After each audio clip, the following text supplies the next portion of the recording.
नमस्कार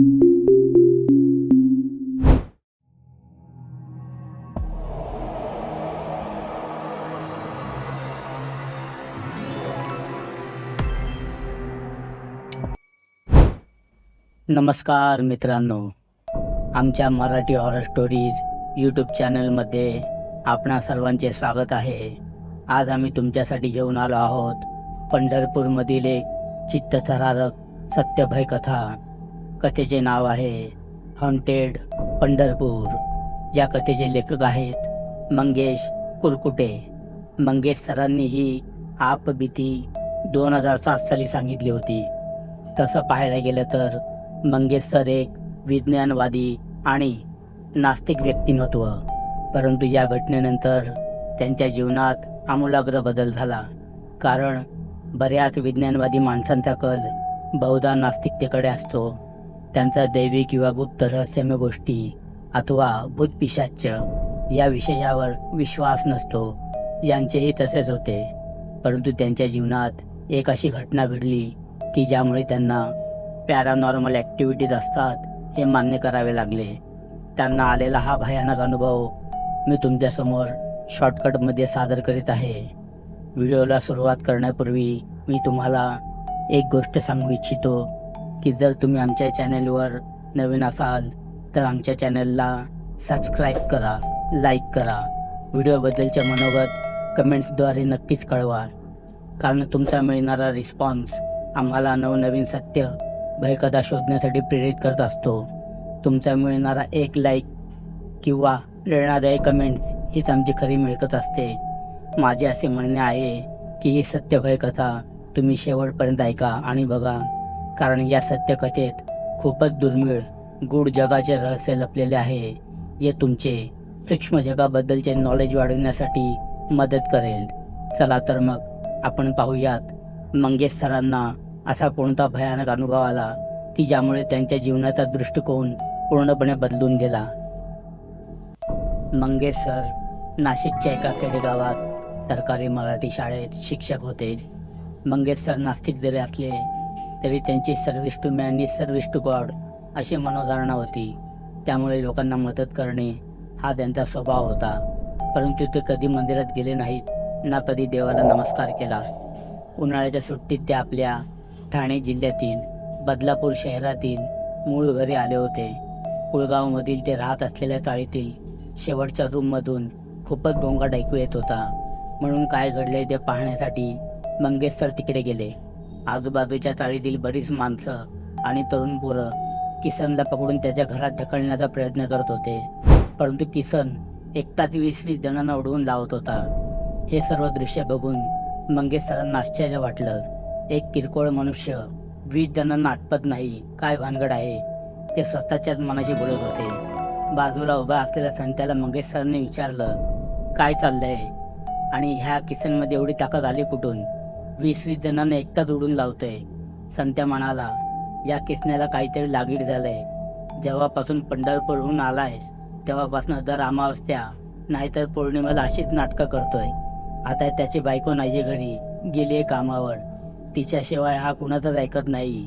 मंगेश सर म्हणाले, अरे मग जावा, कुणीतरी किसनच्या बायकोला बोलून आणा. मंगेश सरांनी उद्गारलेले शब्द किसनच्या कानावर पडले. किसनने दात ओठ खात मंगेश सरांकडे पाहिलं आणि म्हणाला, काय रे, तुला मोठा शाणा लागून गेलास होय? ये इकडे दाखवतो तुला इंगा. मंगेश सर मनात जरा सरकले. मी एवढा हळू बोललो तरी याला कसं काय कळालं? तसे पाहता मंगेश सर एक शांतताप्रिय व्यक्ती. ते प्रत्युत्तर दाखल लगेच किसनला म्हणाले, हे बघ किसन, मी इथे तुझ्याशी भांडण करायला आलेलो नाही. मी उलट तुला काही माझी मदत होईल का या उद्देशानं आलो होतो. मंगेश सरांचे शांतताप्रिय वचन ऐकून किसन कमालीचा थंड झाला. किसन एकटक मंगेश सरांकडे बघत होता. परंतु त्याची नजर स्थिर राहत नव्हती. डोळे सारखे लुकलुकत होते. त्याची ही दशा बघून मंगेश सरांना वाटलं की याला नक्कीच वेळ लागली आहे. शेवटी मंगेश सर विज्ञानवादी. तेवढ्यात किसनची बायको जनाबाई एका मुस्लिम मांत्रिकाला घेऊन आली. त्या मुस्लिम मांत्रिकाने जरा लांबूनच किसनची झालेली अवदशा पाहिली आणि तो म्हणू लागला, काम जरा मुश्किल है, इसका इलाज दूर रहकर ही करना होगा. आप सब लोग एक काम करो, एक अच्छी मोटी रस्सी लेकर आओ और उस रस्सी से इसे बांधो. किसन चवताळून त्या मुस्लिम मांत्रिकावर धावून गेला, परंतु त्याची बायको जनाबाई आडवी आली. तेवढ्यात तो मुस्लिम मांत्रिक थोडा लांब पळून गेला, पण त्या मांत्रिकाला मारण्याच्या नादात एक जोरदार फटका चुकून जनाबाईला बसला आणि जनाबाई तिथेच बेशुद्ध पडली. जनाबाई बेशुद्ध पडलेली बघून किसन खूपच हतबल झाला आणि तिच्याकडे बघून ओक्साबोक्षी रडू लागला. मंगेश सरांनी बाजूच्या घरातून पाणी घेऊन जनाबाईच्या चेहऱ्यावर शिंपडले. काही वेळातच जनाबाई कणतच शुद्धीवर आली. तिला शुद्धीवर आलेलं पाहून किसनला खूप आयसं वाटलं. किसनने खूपच प्रेमळ नजरेने मंगेश सरांकडे पाहिलं. किसन काहीतरी बोलणार, तेवढ्यात काही जणांनी त्याला रस्सीने घट्ट बांधून आवळून धरलं.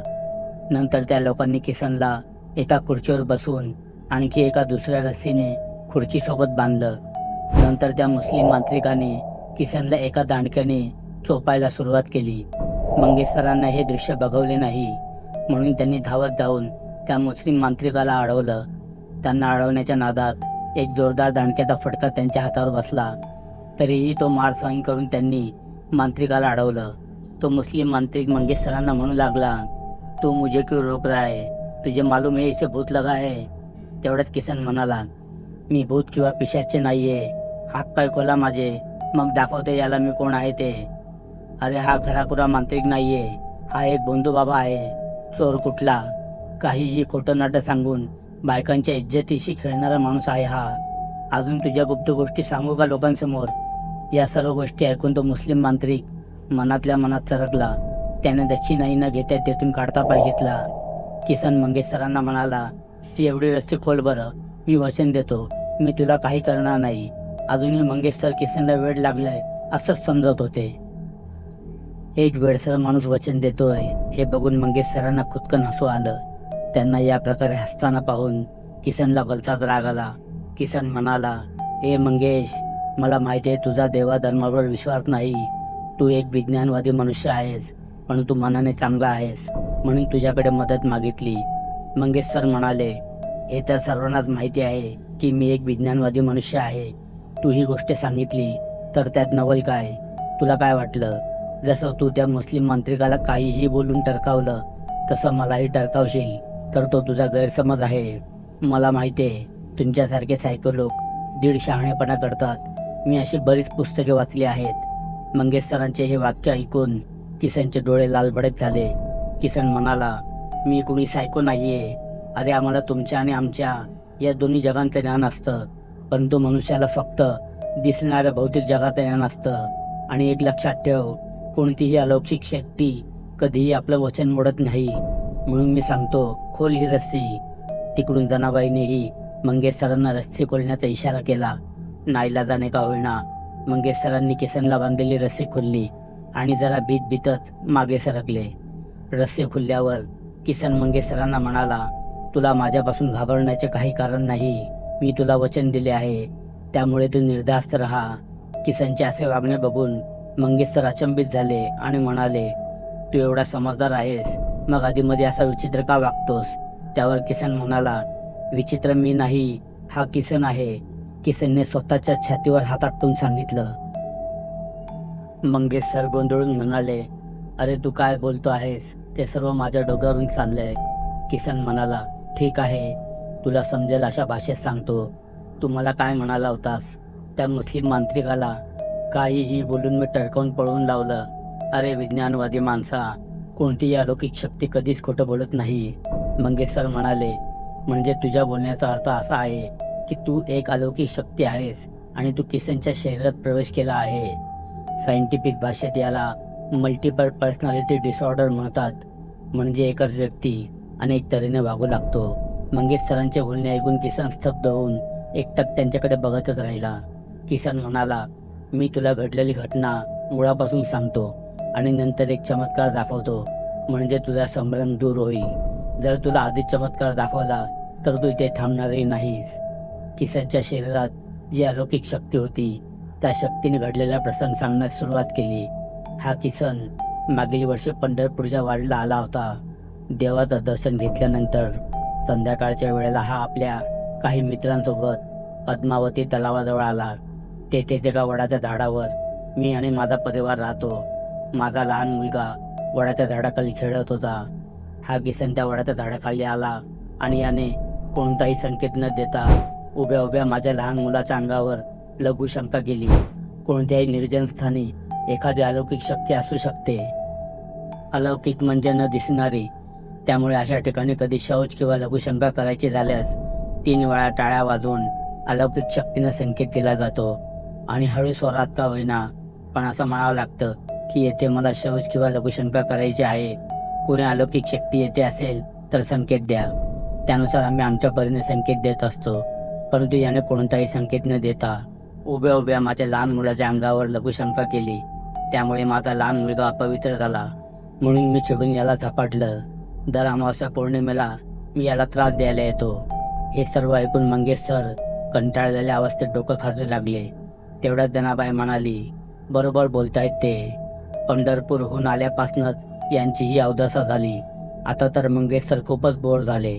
थोडा वेळ विचार करून मंगेश सर म्हणाले, तू स्वतःला एक अलौकिक शक्ती आहे असं म्हणतोस तर याचा पुरावा काय? मंगेश सरांनी अचूक बाण मारला होता.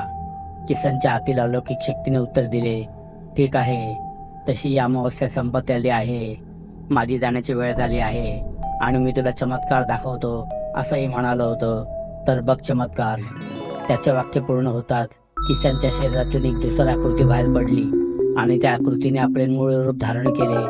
डोक्यावर पगडी, अंगात अंगरखा, हातात सोन्याचे कडे, डोळ्यात विलक्षण बेधकता आणि हात वर करून मंगेश सरांना इशारा करत म्हणाला, पाहिले रूप माझं, मी जिन आहे, जिन. आम्ही फक्त आमच्या मर्जीने लोकांना दिसू शकतो किंवा काही ठराविक साधकच आम्हाला पाहू शकतात. आता बसला की नाही तुझा विश्वास? हे सर्व दृश्य बघून मंगेश सर खूपच भयभीत झाले. एकतर मंगेश सर नास्तिक, वरून अकस्मात घडलेला असा प्रसंग बघून त्यांचा मेंदू शून्य झाला. मंगेश सरांची अशी अवस्था बघून जिन्न म्हणाला, घाबरू नकोस, मी तुला कोणतीही इजा न करण्याचे आधीच वचन दिले आहे. त्याचे हे वाक्य ऐकल्यावर मंगेश सरांच्या जीवात जीव आला. धीर एकवटून मंगेश सर त्या जिन्नला जरा चाचरतच म्हणाले, मला तुम्हाला एक महत्त्वाची गोष्ट सांगायची आहे. जिन्नने हाताने बोल असा इशारा केला. मंगेश सर म्हणाले, मी एवढा शिकला सवरलेला माणूस, पण या अलौकिक जगाबद्दल मला काहीच माहिती नाही. मग या अडाणी किसनला काय उमगणार आहे? आणि तसेही ज्यावेळी किसनने तुमच्या लहान मुलाच्या अंगावर लघुशंका केली त्यावेळी तोही त्याला दिसला नसेल. तुमचा मुलगाही अदृश्य रूपात असेल तुमच्याप्रमाणे. जर तुमचा मुलगा किसनला दिसत असता तर त्याने त्याच्या अंगावर लघुशंका केलीच नसती. याचा अर्थ किसनला माहितीच नाही की तो कुणाच्या तरी अंगावर लघुशंका करत आहे म्हणून. तुम्हाला स्थूल आणि सूक्ष्म या दोन्ही जगाबद्दलचे पूर्ण ज्ञान आहे. म्हणून माझी तुम्हाला नम्र विनंती आहे, कृपया या भोळ्या किसनला माफ करा. जिन्नने एक वेळ बेशुद्ध अवस्थेत असलेल्या किसनकडे पाहिलं. नंतर मंगेश सरांकडे पाहून म्हणाला, तुझ्या बोलण्यातली विनम्रता मला खूप आवडली. तू एक पुण्यवान माणूस आहेस, पण नास्तिक आहेस. पण आता जरी तुझी नास्तिकता संपुष्टात आली असेल याची मला खात्री आहे. आणि तुझ्या एका गोष्टीचा मी खूप आभारी आहे. किसनची त्यावेळेची स्थिती मला समजून घ्यायला पाहिजे होती. परंतु आम्हा जिन्न लोकांना उपजतच राग थोडा जास्त प्रमाणात असतो. आमचे रागावर नियंत्रण राहत नाही. पण तुझ्या मृदू स्वभावामुळे माझं मन शांत झालं आहे. म्हणून तुझ्या बोलण्याचा मान राखून किसनला त्रास देणं सोडत आहे. जिन्नने किसनची मज्जा करण्यासाठी त्याला हलकेसे थापटून जागा केलं. किसनने हळूच मिसमिसत डोळे उघडले आणि चेहरा वळवून जिन्नकडे पाहिलं. अचानक जिन्नला समोर बघून किसन भयभीत झाला आणि पुन्हा बेशुद्ध पडला. किसनची अशी केविलवाणा अवस्था बघून जिन्नने हसतच आरोळी टोकली.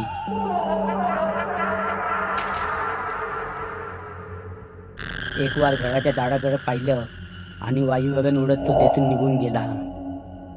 तर मित्रांनो, पुन्हा भेटूया अशाच एखाद्या चित्तथरारक सत्यभय कथेमध्ये. तोपर्यंत आनंदित राहा, सुखी राहा. व्हिडिओ शेवटपर्यंत पाहण्यासाठी धन्यवाद.